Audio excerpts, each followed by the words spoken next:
bienvenue sur ce nouveau numéro d'Ici et d'ailleurs. Et non, on n'est pas en Amazonie aujourd'hui, on est bien à Paris, dans un salon du tourisme. Tourisme, c'est un sujet qui intéresse de plus en plus, que l'on soit ici ou ailleurs, avec évidemment une pointe d'inquiétude pour l'environnement et l'écologie. Nous sommes allés à la rencontre du stand du Sénégal qui est venu à Paris aujourd'hui pour vendre sa destination et montrer aux gens d'ailleurs que le Sénégal a beaucoup à offrir. On va aller voir ce qui se passe dans ce salon.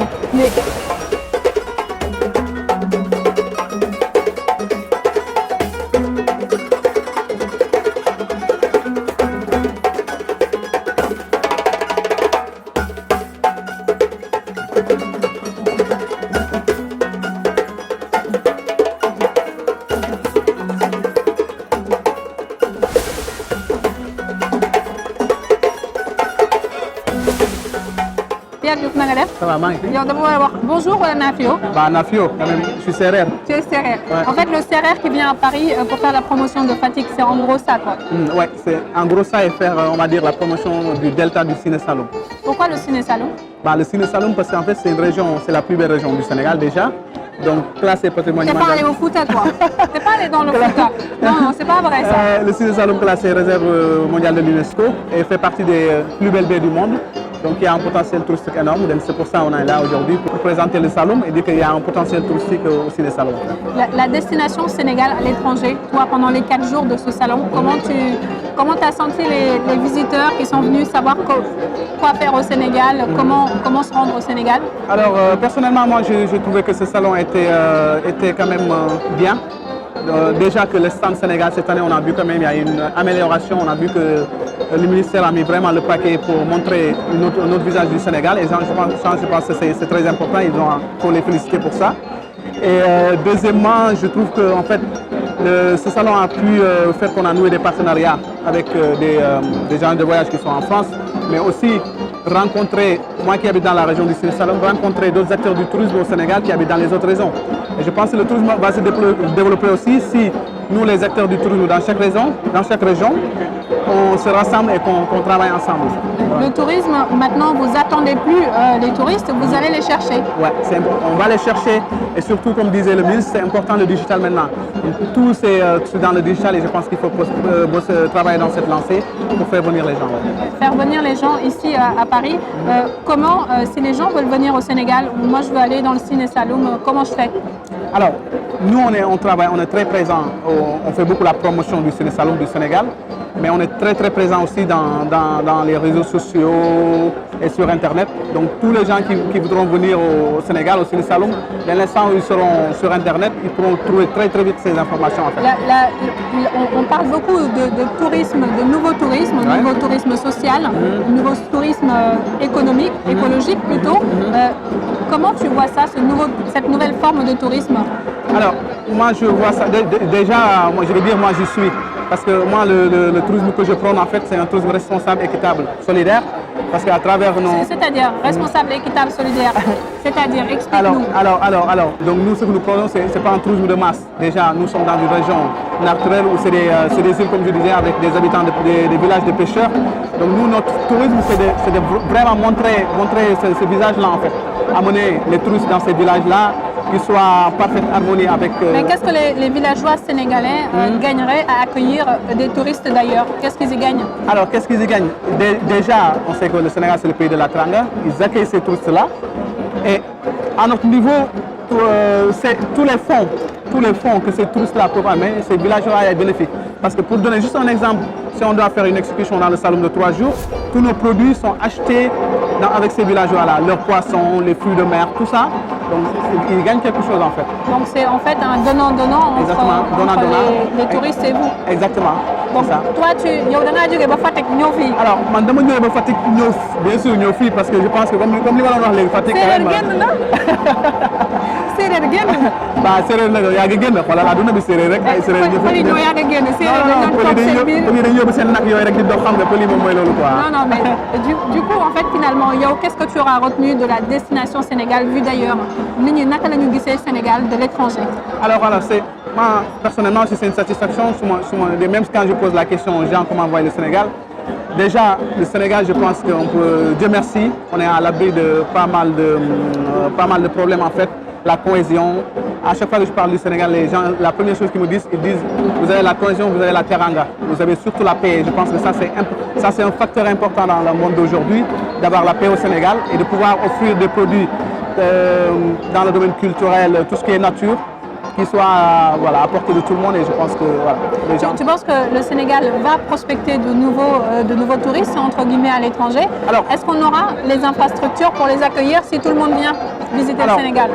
D'où l'importance pour le ministère, en fait, de voir tout ça et de voir comment on peut accueillir tous ces gens-là qui vont venir, parce qu'il n'y a pas de doute là-dessus.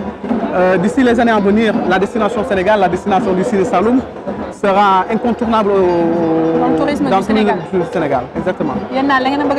Non, nous, Sine Saloum, d'ici que le Sine Saloum, moi, Sénégal. Non, mais du coup, aujourd'hui, c'est que le Sénégal soit incontournable. C'est un objectif, je pense, des autorités sénégalaises, de la destination sénégalaise.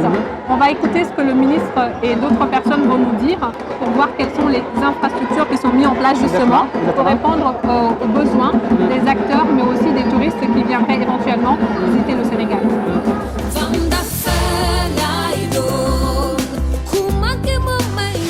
Monsieur le ministre, le Sénégal, quelle est la position du Sénégal aujourd'hui dans l'univers touristique globalement?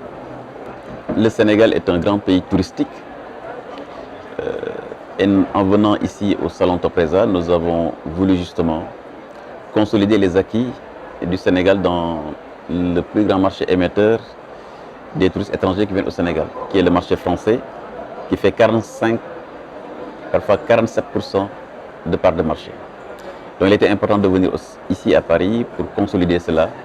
Et nous sommes venus avec 45 professionnels, ainsi que le Conseil sénégalais du tourisme, justement, pour faire la promotion de cette destination, qui est la destination Sénégal, qui offre des atouts exceptionnels. Et nous avons rencontré l'ensemble des tours opérateurs français. Le Sénégal aujourd'hui peut recevoir tous les grands événements mondiaux. D'ailleurs, en 2022, nous aurons les Jeux olympiques de la jeunesse. En 2020-2021, nous aurons le Forum mondial de l'eau ainsi que le Forum Sénégal-Afrique-Chine. Donc tout cela montre également que le Sénégal a une très bonne assise, une très bonne offre à faire sur le business, on va dire, le tourisme d'affaires. Troisième élément sur lequel le Sénégal doit se positionner et que nous avons présenté également ici, c'est tout ce qui tourne autour du tourisme culturel, avec le musée des civilisations, mais également avec aussi l'île de Gorée, avec le tourisme mémoriel. Mais aussi c'est l'écotourisme, parce que vous savez que le Sénégal a des atouts exceptionnels. Le delta du Saloum fait partie des plus belles baies du monde. Et donc, les plus belles baies du monde qui sont promues à travers justement le delta du Saloum sont également un atout touristique extrêmement important. C'est aussi la découverte avec les chutes de Dindifelo, mais c'est également le parc de Nyokolokoba. Donc toutes ces offres, il était important justement de le présenter ici à Topresa et donc dire que le Sénégal, au-delà du balnéaire, a d'autres offres à présenter. Que oui, le Sénégal améliore sa connectivité intérieure pour permettre justement à ce que les touristes de Dakar à Ziguinchor, au Cap Skirring puissent circuler dans de très bonnes conditions. Vous avez souligné dans votre réponse la notion d'écotourisme. On voit bien aujourd'hui, les différents exposants ont beaucoup fait le point sur l'aspect économique, social, la conjoncture économique et sociale qui doit être mise en avant. Quels sont, vous, les projets en tant que ministre que vous mettez en avant pour développer l'économie sociale et solidaire, le tourisme social et solidaire au Sénégal? Oui, c'est tout d'abord exploiter les potentialités de chaque région. Je disais tout à l'heure que vous prenez le delta du Saloum fait partie des plus belles baies du monde. Delta du Saloum, il y a un espace qui est aujourd'hui réservé par la SAPCO et qui sera aménagé pour le mettre à la disposition justement des investisseurs et faire Delta du Saloum un espace d'investissement pour attirer justement les touristes. Mais c'est également les chutes de Dindifelo, où dans le cadre de la stratégie que nous sommes en train de mettre en place, c'est aussi amener l'investissement privé vers Kédougou pour justement permettre à ce que ce site soit un site qui soit mieux visité. Oui, nous sommes vraiment dans cette dynamique en exploitant les potentialités qu'il y a dans chaque région, à Tambacounda, à Kédougou, à Ziguinchor, à Saint-Louis, où vous avez les sites ornithologiques donc, de Djoudj et de Gumbel. Donc toutes ces zones permettent justement de développer un écotourisme de qualité et le Sénégal a des atouts à faire prévaloir dans ce segment de marché. Et je rappelle qu'il y a un segment de marché à haute valeur ajoutée. Un écotouriste dépense à moyenne 3 000 à 5 000 euros pendant son séjour. Donc c'est du tourisme haut de gamme et donc nous serons bien inspirés au Sénégal de développer ça.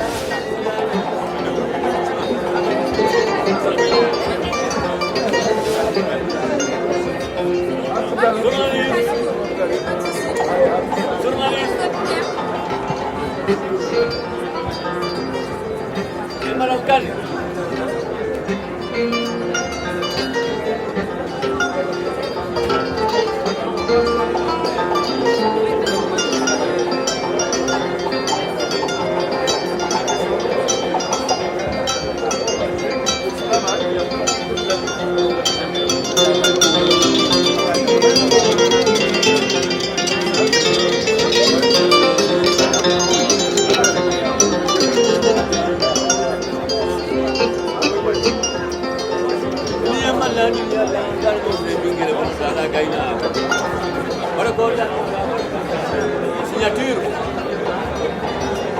Ah, sont signés. T'as signé? Sont signés. Depuis 4 jours. Le ministre est là avec nous pendant 4 jours. Il vient depuis 9h jusqu'à 6h. Il est là tous les jours pendant 4 jours. Ah, il a signé. Il a signé. Parce que je peux avoir à peu près 150 dossiers, ou bien 200 dossiers à signer. Ah oui. Je crois que ça va bouger maintenant au Sénégal. Ah, il faut. Ça va bouger, ça va décoller. Carrément. Tout le monde est là. Aliou Cissé est là aujourd'hui, ambassadeur. C'est l'ambassadeur avec le consul. Tout le monde est là. Aliou Cissé est là. Voilà, on est de retour après avoir écouté quelques éléments de gens qui sont présents sur ce salon, mais aussi des autorités qui ont pu nous dire en fait quelles sont les infrastructures qui seront mises en œuvre au Sénégal dans les prochaines années à venir. Certains acteurs du tourisme nous ont dit. Comment tu vois toi la destination Sénégal dans les années à venir? Okay. En fait, moi je pense qu'il faut investir, il faut construire, mais aussi il faut respecter beaucoup la nature et prôner pour un tourisme solidaire. Parce qu'on va construire énormément de choses au Sénégal. Oui, mais il faut que ce soit dans les règles de l'art en fait. Il faut aussi respecter tout ce qui est le tourisme solidaire, respecter la nature et je pense que ça, il y aura aussi un boulot à faire dans ce domaine-là. Parce qu'aujourd'hui, si on construit, pour accueillir du monde, il faut des hôtels, il faut aussi du mobilier, il faut des véhicules, il faut beaucoup de choses finalement. Donc comment ça va s'articuler selon toi? Oui, comme je dis, il faut construire tout ça, mais il faut que ce soit dans les règles. Parce que le ciné-salon quand même, il faut noter que c'est une réserve de l'UNESCO. Donc il faut savoir préserver tout ça, même en développant le tourisme, il faut savoir protéger cette région-là parce que c'est une région super belle et on n'a pas intérêt à en faire n'importe quoi. Comment est vu le Sénégal à l'étranger selon toi? C'est une question que j'ai déjà posée. Oui, le Sénégal à l'étranger, je crois que les gens le voient, je dirais, très très bien. Parce que tous les gens, personnellement, tous les gens que je pose la question, que je parle du Sénégal, ils ont hâte de venir au Sénégal parce que déjà il y a la paix. Ils savent qu'au Sénégal, il y a plein de choses à découvrir, que ce soit dans la culture, que ce soit dans le patrimoine, tout ce qui est culinaire, tout ça. Il y a vraiment plein de choses à découvrir et que les gens, à chaque fois que tu en parles, les gens, ils ont hâte de découvrir le Sénégal. Là, on a vu quand même, il y a beaucoup d'offres de promotions qui sont à destination que des touristes, entre guillemets, des étrangers. Les Sénégalais de l'étranger, de la diaspora, s'ils ont envie de venir profiter des avantages et de ce qu'offre leur pays, comment ils peuvent se l'offrir, sachant qu'ils n'ont pas forcément tout le temps le même niveau de revenus? Oui, mais la diaspora a aussi le droit de profiter des offres touristiques. Nous aussi, je pense qu'on a déjà commencé sur ce boulot-là. Le tourisme de la diaspora, comme tu le dis, en fait, c'est un tourisme aussi qu'on devrait développer. Et développer en mettant des offres particulières, bien sûr, je pense, pour eux, pour les aider à s'offrir ces... Parce que quand on vient au Sénégal, en général, en tant que quelqu'un qui a passé 1 an ou 2 à l'étranger, on a travaillé comme un malade, bien sûr, on a économisé comme un malade, ouais. On a quand même mérité des vacances. Bien sûr. Mais quand on arrive au Sénégal, c'est pas forcément ce qu'on a la famille, on va voir tout le monde. Bien sûr, bien sûr. Si moi j'arrive, je dis Pierre, je veux des vacances une semaine au Sénégal, je veux voir personne, comment tu fais? Alors, déjà là, je pense qu'on va toujours trouver un moyen de t'offrir quelque chose. Parce que, pas cher, hein? Non, déjà pas cher parce que nous, le tourisme que nous prenons, en fait, nous, on va dire une petite agence. Nous, ce qui nous intéresse, c'est de montrer vraiment le vrai Sénégal, partager les choses, montrer les vraies valeurs. Donc, nous, les valeurs, lesquelles? Celles que vous montrez à l'étranger, mais vraiment lesquelles? Sur quoi tu axes vraiment? Alors, là, on va dire le partage. Le partage, la solidarité. Et l'aventure, parce que nous on parle d'aventure aussi, parce qu'aller vers l'autre, c'est vraiment l'aventure, c'est découvrir l'autre. Découvrir l'ailleurs, finalement, ouais. C'est une aventure. Donc c'est bien la preuve qu'on peut être au Sénégal et découvrir un autre ailleurs dans le Sénégal. Exactement. Parce que moi, je ne connais pas le Ciné-Salon. Parce qu'en fait, c'est fou de le dire, mais il y a même des gens qui habitent au Sénégal, ils ne connaissent pas le Ciné-Salon. C'est pour ça que quand tu vois le Ciné-Salon prendre de l'ampleur, en fait, c'est aussi ça. C'est que les Sénégalais du Sénégal aussi commencent à découvrir leur région. Et ça, on trouve ça super parce qu'on bosse beaucoup sur ça, pour montrer aux gens que vous êtes dans votre pays, vous voulez voir ailleurs, mais avant, venez d'abord voir votre pays. Ça, on est en train de prendre ce tourisme-là et je pense que ça prend de l'ampleur. Mais en termes de culture, quand on va dans le ciné-salon, qu'est-ce qu'on montre vraiment? Les serrères, qu'est-ce qu'ils vont me montrer moi? Alors, les serres, on parle de culture serrée. Et quand on parle de culture, on parle beaucoup d'animisme. Parce qu'en fait, à travers le salon, on a beaucoup de croyances. Et quand on parle du ciné-salon, c'est les serrères Nyomika et les serrères du Sine. Moi, je suis un serrère du Sine. Mon arrière-grand-père, c'est le roi du Sine. C'est le roi du Sine. Alors, c'est le roi de rien du tout? Quand on parle du ciné-salon, on parle de ces croyances-là. On parle de ces découvertes à travers les îles. On parle de la mangrove. Parce que le ciné-salon, 50 000 hectares de mangrove, c'est énorme. Donc, en fait, le ciné-salon, on va dire, si je résume ça, c'est pour se ressourcer, en fait. Les gens qui ont besoin vraiment de se ressourcer, ils viennent au ciné-salon. Donc, les Occidentaux, les Parisiens, s'ils veulent se ressourcer, ils aillent dans le ciné-salon. Ciné-salon, parce que ça se voit que 90% de notre clientèle, c'est des Français et des Belges. 90% viennent de notre clientèle vient d'Occident. Et voilà. Est-ce qu'il y a des Sénégalais où il y a plus d'étrangers, de Français? Il y a des Sénégalais quand même? Dépendant des périodes, on va dire de novembre à avril, on a beaucoup d'Européens. Après les Sénégalais, bien sûr, c'est les périodes de juillet, c'est les périodes de vacances scolaires, où ils viennent quand même beaucoup dans le salon. En termes d'image à l'étranger, je parlais tout à l'heure de l'image du tourisme. On a en France une femme qui est très reconnue en termes de culture sénégalaise. On va voir son portrait, elle s'appelle Oumousi. On va voir son portrait et on va revenir.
Mélange parce que les frontières, Dieu ne les a pas fait, c'est les hommes qui les ont fait.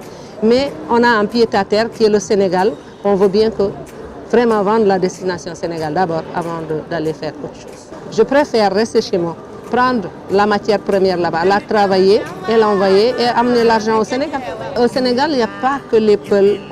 C'est vrai, on est une majorité, on est nombreux et on a une culture vraiment riche. Et vraiment riche, vraiment culturellement. Et quand on s'inspire de la culture Peul, on retrouve le monde entier là-dedans. Ça veut dire qu'on retrouve le Nil, on retrouve l'Égypte, on retrouve vraiment partout certaines cultures. On a les perles, on a les tissus, on a les tissages, on a la teinture qu'on développe, on a autre chose, on a la gastronomie poulard qui est très riche. qu'on ne peut pas vraiment de ne pas vendre en dehors du Sénégal. C'est-à-dire, je vends la destination Sénégal. Parce que quand quelqu'un me voit, il a envie de venir au Sénégal. Parce que moi, j'appuie toujours le tampon Sénégal. C'est-à-dire le Sénégal est un pays depuis au temps colonial qui est visité par le monde entier. On n'est pas un pays enclavé, on a un port, on a un aéroport. Ça veut dire que la destination Sénégal est redevenue à la mode. C'est comme si on avait rajouté encore en plus sur la vente de la destination Sénégal. Maintenant, il faut qu'on soit prêt pour recevoir tous les gens qui vont venir parce qu'ils sont prêts, tout le monde est prêt à venir découvrir le Sénégal. Mon message, je l'ai toujours véhiculé parce que pourquoi je n'ai pas accepté le passeport français où vraiment on me l'a proposé et que ça a fait rire le défunt Jacques Chirac quand je lui ai dit que je ne prends pas le passeport français, je garde mon passeport sénégalais. J'ai dit si vous avez envie, vous me mettez en visa. Si vous ne pouvez pas, laissez-moi travailler chez moi. Ne me déménagez pas de ma maison. Votre maison est bien faite, elle est bien jolie. Aidez-moi que la mienne soit à la hauteur de la vôtre, mais ne me déménagez pas. Jacques Chirac, c'est quelqu'un qui avait beaucoup d'humour, qui était vraiment souriant, gentil, qui ne s'énervait pas. Et je suis membre associé du musée Kabrondi, moi et Abdou Diouf et Ousmane Sow. On était les trois à être là pendant l'ouverture du musée. Et quand on fait toujours la rétrospective du travaux de Jacques Chirac, on montre toujours nous trois où on était assis à la télévision française pour dire que moi j'étais là, Abdou Diouf était là et Ousmane Sow était là. Et on passait vraiment des moments agréables. Et moi je ne connais pas sa politique, ça ne me regarde pas. C'est comme Senghor. Senghor j'aime bien parce que c'est un homme de culture. J'ai appris à parler le français en écoutant Senghor. Ça veut dire qu'il faut que les enfants lisent, qu'ils écoutent la radio, qu'ils écoutent ce qui se passe dans le pays pour connaître son pays. Parce que si on n'écoute pas ce qui se passe dans ton pays, tu ne peux pas le connaître. Voilà. On ne peut pas vraiment chercher ailleurs sans avoir déjà son point de départ. Le point de départ, c'est le Sénégal. Et après, on peut voyager, revenir, mais il ne faut jamais déménager.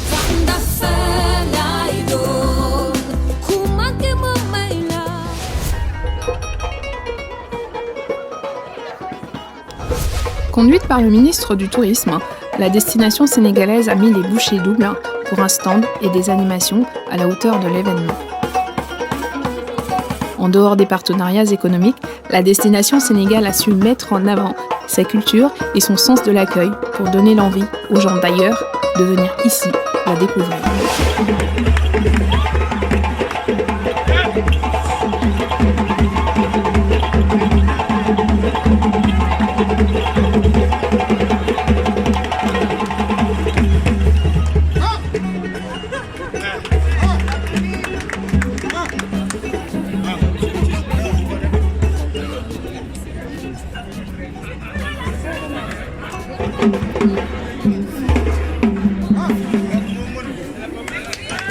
On a pu voir notre portrait du jour, une très belle femme qui a pu réaliser ces magnifiques œuvres que vous regardez. Pierre, qu'est-ce que tu pourrais dire, toi, de la destination Sénégal pour conclure cette... Alors pour conclure, juste pour dire aux gens, venez voir le Sénégal. Le Sénégal, c'est vraiment une belle destination, on a une culture à partager, on a des très très belles régions et qu'on a la terre anglaise, surtout l'hospitalité qui est au Sénégal. Donc vraiment, on demande à tout le monde de venir au Sénégal parce qu'ils ne regrettent pas. Donc, vous l'aurez compris, il faut bien venir au Sénégal. C'est une très belle destination où il y a de très belles valeurs. Il y a le Séné Saloum aussi. Il y a le Séné Saloum. Il y a cette très très belle femme. Et puis nous, on vous retrouve un autre jour pour un nouveau numéro d'ici.